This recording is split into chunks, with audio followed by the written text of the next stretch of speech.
Mga moms, sobrang happy ko ngayon sa work-life balance ko kasi from 40 hours a week, 36 na lang ulit ako. Tapos, optional pa sa akin kung gusto kong mag-pick up ng extra shift or more.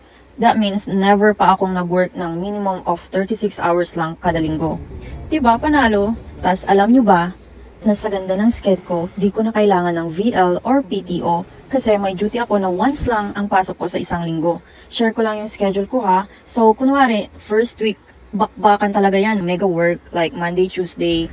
Tas off lang ako ng 2 araw. Pasok ulit ako ng Friday hanggang Sunday na yan. 12 hours yun ha.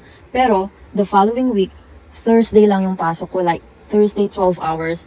Tapos, kapag nag-call out pa ako, instant bakasyon. Oh, diba? Gravity!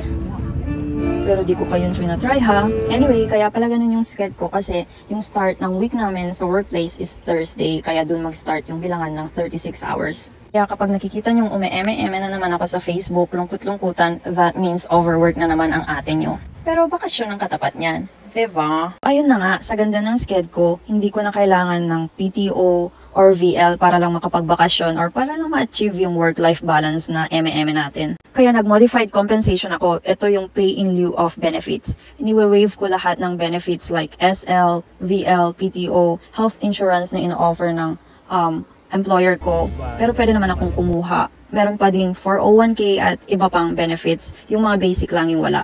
So ayan ha, kapag nakita nyo ako sa Pinas na nagbabakasyon, that means na hindi ako bayad. Ngayon, ang tanong, ba't ba naman ako magmumodcom kung i-waive ko lahat ng benefits ko? Simple lang, mukha kasi akong pera. Char! Well, anyway, medyo true. Kasi on top sa hourly base pay ko, may additional 25% per hour. Tas, isama mo pa yung evening, night, or weekend differential. O, diba? So yun na, kapag for interview ka pa lamang, para sa potential employer mo dito sa US, itanong mo na kung may in-offer silang modcomp or modified compensation. Tapos mag-effort ka na lang maghanap ng health insurance sa outside market kasi importante ang magkaroon ng health insurance sa mahal ng healthcare dito. You're welcome! Bye!